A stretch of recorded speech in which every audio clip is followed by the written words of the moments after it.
दुर्योधन की पत्नी अर्जुन से क्यों करना चाहती थी विवाह? आइए जानते हैं दुर्योधन की पत्नी और अर्जुन के विवाह की कहानी। महाभारत के बारे में जब भी बात की जाती है तो पांडव और कौरवों की लड़ाई का उल्लेख किया जाता है। महाभारत की पूरी कहानी पांडव और कौरवों के इर्द गिर्द घूमती है। वहीं कौरव में भी दुर्योधन सबसे ज्यादा प्रसिद्ध है। विशेषकर द्रौपदी चीरहरण में दुशासन के साथ दुर्योधन को भी सबसे बड़ा खलनायक माना जाता है। लेकिन क्या आप जानते हैं कि दुर्योधन के अलावा उसकी पत्नी भानुमति को भी महाभारत का एक प्रमुख चरित्र माना जाता है। भानुमति ने दुर्योधन के साथ ही नहीं बल्कि अर्जुन के साथ भी विवाह किया था। आइए जानते हैं दुर्योधन की पत्नी को अर्जुन के साथ विवाह क्यों करना पड़ा था। दुर्योधन की पत्नी बनने से पहले भानुमति राजा चंद्रवर्मा की बेटी थी।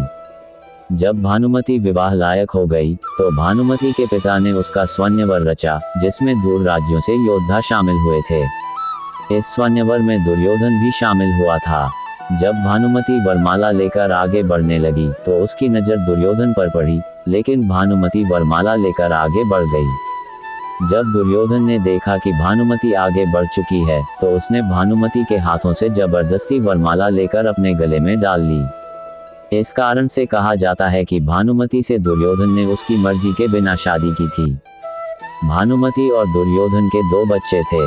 उनके पुत्र का नाम लक्ष्मण और पुत्री का नाम लक्ष्मणा था। भानुमति केवल सुंदर या रूपवती ही नहीं थी बल्कि कुश्ती में भी निपुण थी।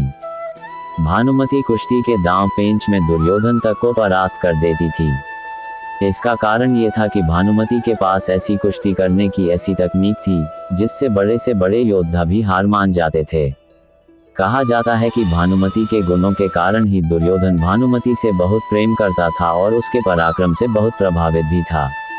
महाभारत के रक्तरंजित युद्ध में लाखों योद्धा मारे गए थे। श्री कृष्ण इस युद्ध का परिणाम जानते थे कि लेकिन कौरवों के अन्याय ने युद्ध को अनिवार्य बना दिया था। महाभारत के युद्ध में जब सभी कौरवों की मृत्यु हो गई थी तो गांधारी ने दुर्योधन के शरीर को वज्र का बनाने के लिए उसे नग्न अवस्था में आने के लिए कहा था, लेकिन दुर्योधन लज्जावश नीचे की तरफ एक कपड़ा लपेट कर आया था। इस कारण से दुर्योधन की जांघ का हिस्सा वज्र का नहीं बन पाया। इसी बात का फायदा उठाते हुए भीम ने लगातार दुर्योधन की जांघ पर वार करके दुर्योधन को मार डाला। दुर्योधन की मृत्यु के बाद भानुमति के सामने उसके 2 बच्चों की परवरिश की जिम्मेदारी थी। भानुमति को लगने लगा था कि समाज में दुर्योधन के बच्चों को हमेशा अपमान सहना पड़ेगा। जब श्री कृष्ण को भानुमति की इस दुविधा के बारे में पता चला तो उन्होंने भानुमति को अर्जुन से विवाह करने का मार्ग सुझाया। श्री कृष्ण ने कहा कि अर्जुन की पत्नी बनने से भानुमति को भी समाज में सम्मान की दृष्टि से देखा जाएगा और दोनों बच्चों को भी कोई समस्या नहीं आएगी। ये बात मानकर भानुमति ने अर्जुन के सामने विवाह का प्रस्ताव रख दिया, जिसे अर्जुन ने श्री कृष्ण के कहने पर मान लिया।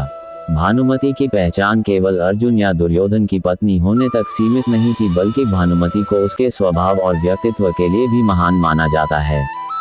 सबसे पहली बात तो ये कही जाती है कि भानुमति ने खुद दुर्योधन को नहीं चुना था बल्कि दुर्योधन ने जबरदस्ती भानुमति से विवाह किया, इसलिए उसके चुनाव पर सवाल नहीं उठाया जा सकता। दूसरी बात यह है कि भानुमति को दूरदर्शी महिला माना जाता है, जिसने कौरवों और पांडव वंश के बीच युद्ध की संभावना को हमेशा के लिए खत्म कर दिया था, क्योंकि अर्जुन से विवाह करने के बाद कौरवों का नाम भी पांडव से जुड़ गया था। भानुमति के विवाह बाद ही कहावत बनी, कहीं की ईंट कहीं रोड़ा, भानुमति ने कुंभा जोड़ा। महाभारत युद्ध के बाद भानुमति नहीं चाहती थी कि आगे भविष्य में कोई युद्ध हो, लिहाजा कृष्ण के कहने पर उसने अर्जुन से विवाह कर लिया था। हालांकि इसका उल्लेख मुख्य कथाओं में नहीं मिलता। मेरी यह जानकारी आपको अच्छी लगी हो तो मेरे चैनल को सब्सक्राइब करें, वीडियो को लाइक करें और कमेंट करें। धन्यवाद। राधे राधे।